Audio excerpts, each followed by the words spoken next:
جەنایەتی تاڵبان و بێدەسەڵاتی دەوڵەتی بێبنەمای ئەفغانستان لە سەروبەندی چوونە دەرەوەی هێزەکانی ناتۆ لەم وڵاتە. ڕۆژی شەممە 8 مانگی مەی بەرابەر لەگەڵ 18 مانگی گوڵان ئۆتۆمۆبیلێکی بۆم ڕێژکراو لە جۆری تویتا کاتژمێر 2:23 دقیقەی پاشنیوەڕۆ بە کاتی ئەفغانستان لە بەرامبەر مەدرسەی دواناوەندی کچان هەڵکەوتوو لە ڕۆژاوای کابۆل تەقیەوە.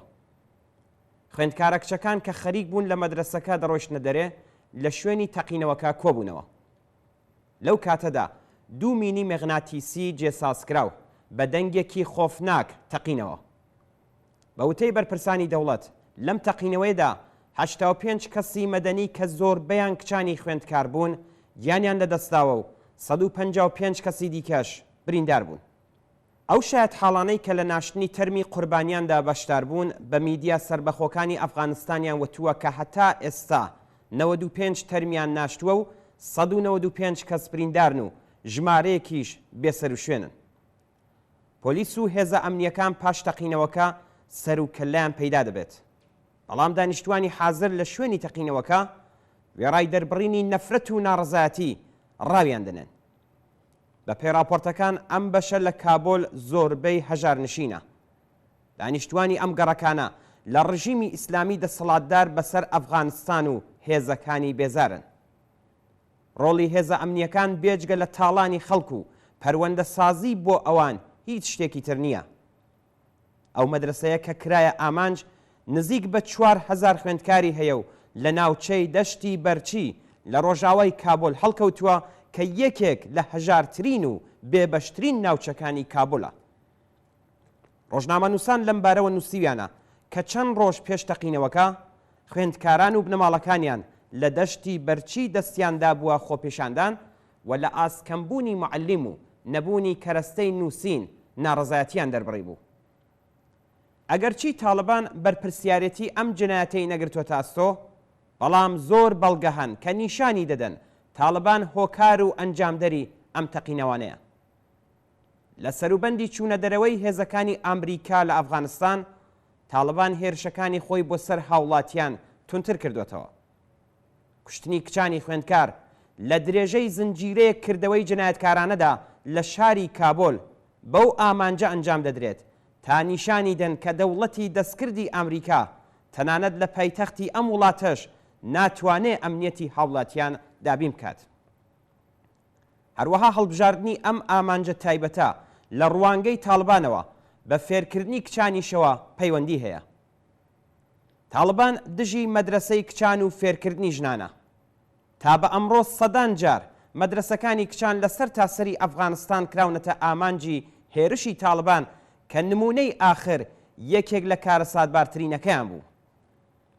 بارودۆخی ئەفغانستان هاوشێوەی گوڵۆڵەی ئاڵوزی ناو دڕکەجاڕە. شەڕی ناوخۆیی لە ئەفغانستان لە کۆتاییەکانی دەی هەفتای زاینی بە مقاومەت دژ بە حزوری ئەرتەشی یەکێتی سۆڤیەت و حکوومەتی ئەو کاتی ئەفغانستان دەستی پێکرد. دەوڵەتەکانی ئەمریکا، عەرەبستانی سعودی و پاکستان پشتیوانیان لەم شەڕە کرد تا تۆڵەی شکست لە بەرەی ڤیەتنام لە یەکێتی سۆڤیەت بکەنەوە. ئەرتەشی یەکێتی سۆڤیەت پاشەکشەی لە ئەفغانستان کرد و دەوڵەتی ئەفغانستان ڕووخاو گروپە مجاهیدەکان بەدەسەڵات گەیشتن و حکوومەتی ئیسلامی ئەفغانستان دامەزرا. لەگەڵ شکستی گروپە مجاهیدەکان لە بەڕێوەبردننی وڵات و یارمەتی ئەم دەوڵەتانە بۆ پێکهاتنی تاڵبان و زاڵکردنی بەسەر ئەم وڵاتە و پاشان ڕەهاکردنی بە حاڵی خۆی، بارودۆخەکە ئەوەندەی تر ئاڵۆستر بووە. پاش ڕووداوی 11 سپتامبر و هێرشی ئەمریکا بۆ سەر ئەفغانستان و بەدەسەڵات گەیشتنی دەوڵەتی ئێستا، بۆ جارێکی دیکە ئیمکانی مەیدانداری تاڵبان بە هیدایەت و یارمەتی پاکستان دەستی پێکردەوە. لە ئێستادا و لە سەروبەندی چوونە دەرەوەی هێزە نظامیەکانی ئەمریکا، دەوڵەتی لاواز و بێگانە لەگەڵ خەڵکی ئەفغانستان دەکرێتە ئامانجی هێرشە خوێناویەکانی تاڵبان و داهاتوویەکی تاریک چاوەڕوانی ئەم وڵاتە دەکات. لەو نێوەدا بێگومان ئەوە خەڵکی ئەفغانستانن کە لە ژێر زەختی دوو هێزی تاڵبان و دەوڵەتی بێبنەمای ئەفغانستاندا گرفتار بوون و لە هەمان حاڵیشدا ئەم بارودۆخە ڕێگا بۆ دەستێوەردانی دەوڵەتە کۆنەپەرستەکانی ناوچەکە لەوانە ئێران و عەرەبستان و پاکستان خۆشتر دەکات. ئەفغانستان بەم بارودۆخە ئاڵۆزەوە، بەم ڕوخسارە سیاسی و ئابووری و قەیرانە ڕیشەدارەوە و بەو هەمووە پەنابەر و ئاوارەیەوە دەرخەری وەزعیەتی سەرمایەداریە لە ئاستی جیهاندا و سەلمێنەری بێتوانایی ئەمریکایە لە چارەسەرکردنی کێشەکان. ئەم بارودۆخە نیشانی دەدات کە گروپە ئیسلامیە سیاسیەکان لەوانە مجاهدین و تاڵبان بێجگە لە وێرانی و کوشتار، دژایەتی لەگەڵ ژنان و پێشکەوتن و زانست و فێرکاری و هەروەها پەرەپێدانی مادەی هۆشبەر هیچ دیاریەکی دیکەیان بۆ کۆمەلگای ئەفغانستان نەهێناوە. خەڵک بە تایبەت ژنان لە بەدەسەڵات گەشتنەوەی تاڵبان دەترسن و نیگەرانن. نەسلێک کە حکوومەتی تاڵبانیان بەر لە هێرشی ئەمریکا و هاوپەیمانانی لە ساڵی 2001 بۆ سەر ئەفغانستان بینیوە، بۆ نەسلی نوێیان گێڕاوەتەوە کە بەدەسەڵاتدارێتی تاڵبان بارودۆخەکە یەکجار لەوەی کە هەیە خراپتر دەبێت. زۆربەی نەسلی پێشوو وەک پەنابەر لە ئێران هەموو ئەو نەهامەتیانیان چێشتووە کە کۆماری ئیسلامی بەسەر هاوڵاتیانی ئێرانی داسەپاندووە. حکوومەتی ئیسلامی ئەفغانستانیش بێجگە لە خۆپاریزی و تاڵانکردنی ماڵ و ژیانی خەڵک و دزینی ئیمکانات و یارمەتیە دەرەکیەکان هیچ کارێکی دیکەی ئەنجام نەداوە.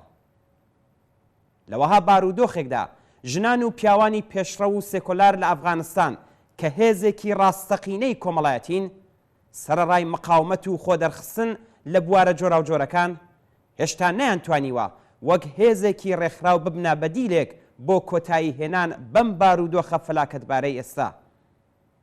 هێشتا نەیانتوانیوە ڕێگایەک بۆ چوونە دەرەوەی هێزە ئیسلامیەکان لە دەسەڵات و کۆتایی هاتن بەم بارودۆخە بە خەڵک نیشان بدەن.